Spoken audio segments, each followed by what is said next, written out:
Ce n'était plus arrivé depuis 5 ans. Barack Obama s'est adressé à la nation depuis le bureau ovale. Cette nuit, 4 jours après l'attaque contre un centre social en Californie, le président américain promet de détruire l'État islamique. Jonathan Serrero.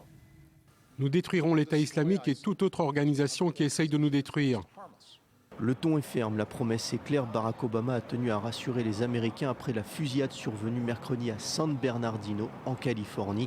14 personnes ont été tuées par un couple se revendiquant de l'État islamique. Le président des États-Unis a évoqué un acte de terrorisme sans parler pour autant d'implication d'un mouvement étranger.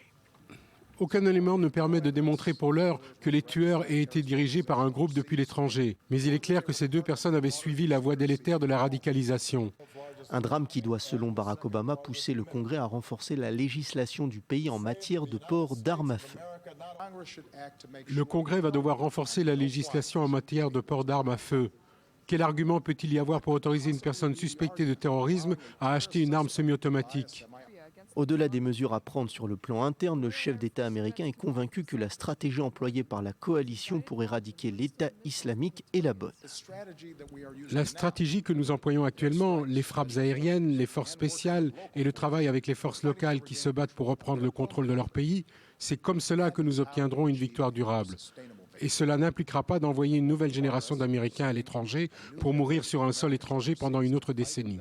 Une déclaration lourde de sens prononcée dans l'enceinte du bureau ovale, un choix tout sauf fortuit puisque la dernière fois que le président américain s'était exprimé depuis son bureau, c'était en 2010 lorsqu'il avait annoncé la fin des combats en Irak. Et on trouve notre correspondant aux États-Unis, David Benaïm. Bonjour. Alors on l'a dit, la dernière fois que Barack Obama a prononcé un discours à la nation, c'était il y a 5 ans, pour annoncer la fin des opérations en Irak. C'est dire l'importance de ce message cette nuit.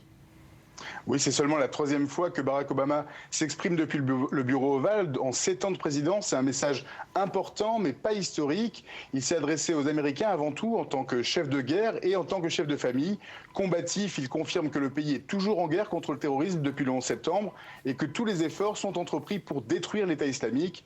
Paternaliste, il tente de rassurer, invitant les Américains à ne pas céder à la peur. Seul dans ses éléments de langage, il reconnaît que le terrorisme d'aujourd'hui utilise une version pervertie de l'islam à des fins djihadistes.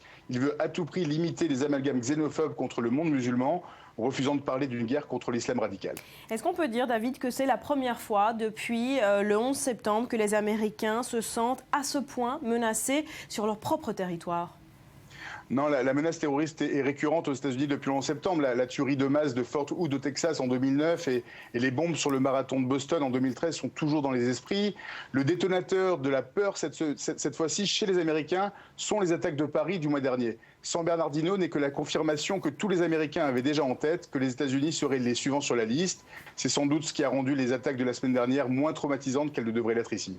Merci pour ces précisions, David. Et toujours